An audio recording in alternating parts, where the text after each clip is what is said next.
Assalamu alaikum wa rahmatullahi wa barakatuhu. Alhamdulillah, today a very important discussion is taking place on my reflection program exclusively here on Iqra TV with a very special guest, Qamaruddin, whom I've known for over a decade. We even traveled together to the first astronomical observation crescent project, there in Abu Dhabi, and we were fortunate to be in the company of Maulana Yaqub Qasimi from Dewsbury there. Also, we had brother few ulama and Maulana Shu'aib and brother Abdul Aziz. So alhamdulillah, it was really, really amazing to learn and to be in the presence of the many of the ulama that were present there. Now we had also met some of the people from Morocco, and we understood that yes, indeed, they have a very special location how they do the observation of the crescent moon. So now we are speaking about the regions. Morocco, they do the sightings, but now in the UK, Brother Qamaruddin, I know you have this regional testimony panels that need to be set up, and you have set up already. But can you clarify and explain to us? We're going to go out on the 10th of July to do the sighting of the crescent moon, and we have many regions now in the UK. How many regions do we have?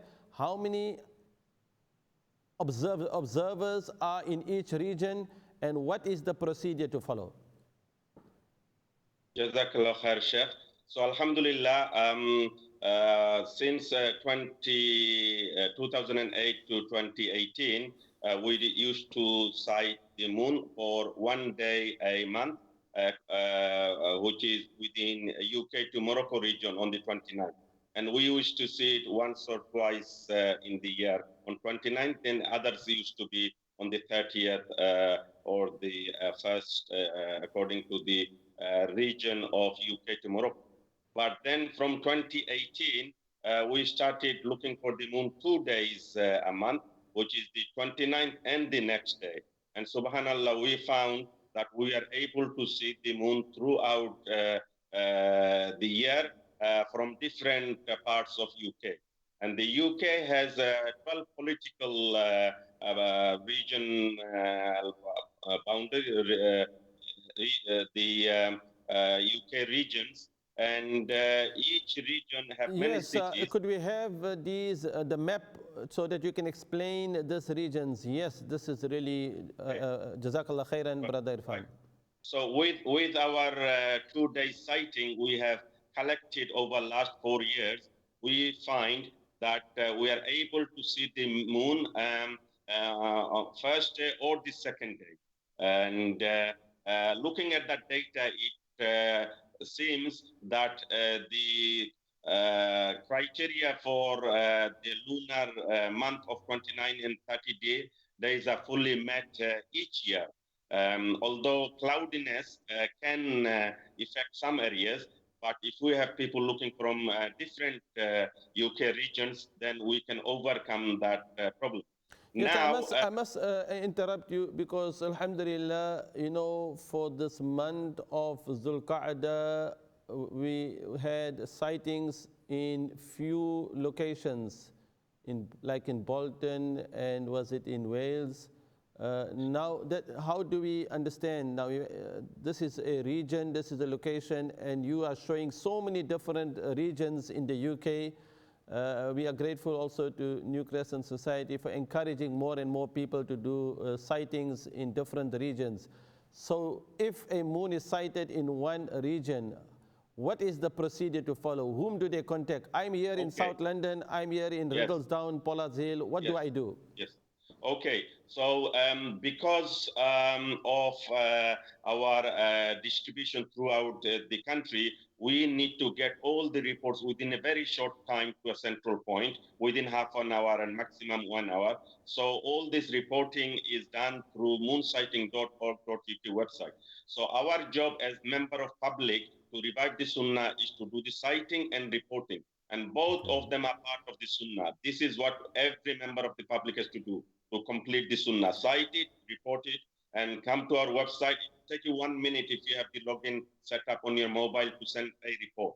Once the report is collected, now we need to have testimony taken if we are going to follow that. And for that, we are doing a trial at the moment for next 10, 12 months. We have set up groups of ulama and IT specialists in each of the UK region so that people from that UK region can send their report and they will be invited to come and give their shahada, either face-to-face or via a video call like Skype or Zoom.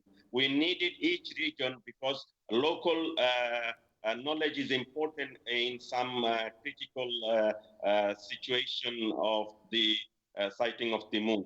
And so if we have local ulama who know their city, they know their community, they can do either face-to-face or via a remote link, provided we have the identity of the people. So, But I just want to know, if you're saying cite it, report it, but what if which ulama, who is going to validate that citing? Is there special training for this this? is very important. This is very important. We want the ulama from all maslak to come together on one panel and take the citing report and take the testimony and declare to their own community. So we will invite Jamiat Ulama, Hizbul Ulama, Wafaqul Ulama, British Muslim forums, any other ulama of any maslak come and join, and we can agree a testimony procedure which meets all the maslak requirement, and we will have IT specialists who will connect us very reliably and quickly.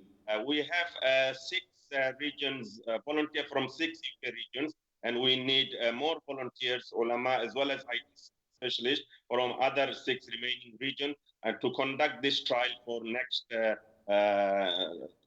12 months. And so end of that trial, we can have a conference to decide if we are ready to follow our own citing like they used to do in the early days of Islam, which is the foundation for the moon sighting procedure. So to summarize, citing and reporting the public do, and the body of ulama will take the testimony and agree to make the declaration. And that's a very crucial point. Jazakallah khairan for that clarification. So the sighting, we need more people to go out, like the crescent chasers, to go out to sight the moon, and then it has to be reported. And then we have the ulama, different ulama groups, and also Wifaqul Ulama have played a very important, crucial role in establishing the sunnah of sighting of the crescent moon.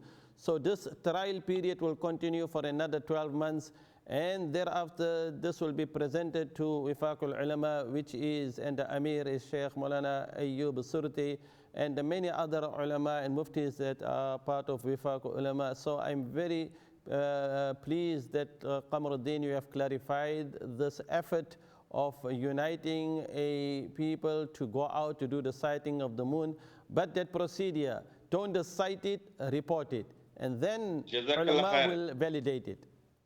Okay, so important point is, Sheikh, all this citing and reporting is public domain on our website for anybody to access it and make their own decision and declaration. We will have confidential information not given to public, but any Hilal community can contact us for further information. We are here to support and serve the Deen and help our ulama make rapid and accurate decisions, not haphazardly like in foreign countries. An important point is we have to cite on the 29th day of our own country and not in a foreign country. Otherwise, we will never see the moon throughout the year, most of the months. So could you just clarify one point?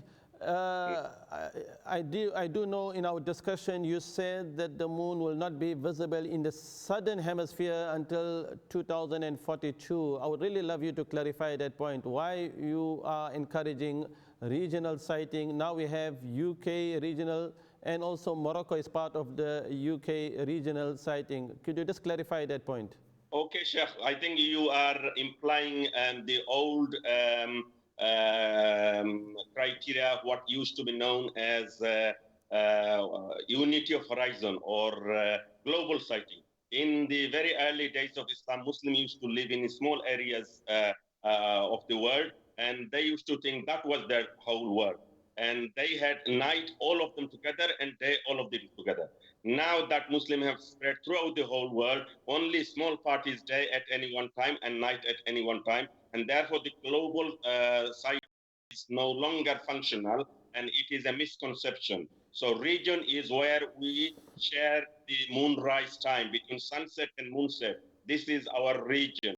Now, back in 2008 and 9, the moon used to be only in the southern hemisphere half the year. And that is why Wayne Waifaq Ulama separated from Jamiat Ulama, leaving Saudi Arabia to follow moon sighting. They said moon is not possible to be sighted in the UK every month because it will take 2 days to come on our own hemisphere. So let's go to South Africa or something in those days. And when everybody agrees, we can leave that and come to our own region. This is no longer necessary because the moon is never on the southern hemisphere in our lifetime, whether 33-year cycle or 66-year cycle, the moon will always be equatorial. So whenever it is possible to be sighted in Morocco, quite often it will be sighted in UK, but it will be never, ever possible for South Africa to sight the moon before Morocco. And therefore, following South Africa is just causes confusion because it is against basic understanding of the universe. Our region, when it's summer, it is their winter. When it is our moon, which is one shape, their moon is opposite shape.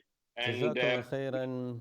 And you know, I know that's a very important point that you have brought to our attention, but we have run out of time. Jazakallah khairan to Brother Qamaruddin for your time, and may Allah reward you abundantly. Let's now do our next most important effort of reviving the Sunnah.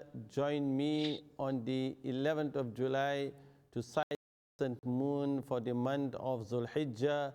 And indeed, we hope and pray that Almighty Allah Ta'ala make it easy for us.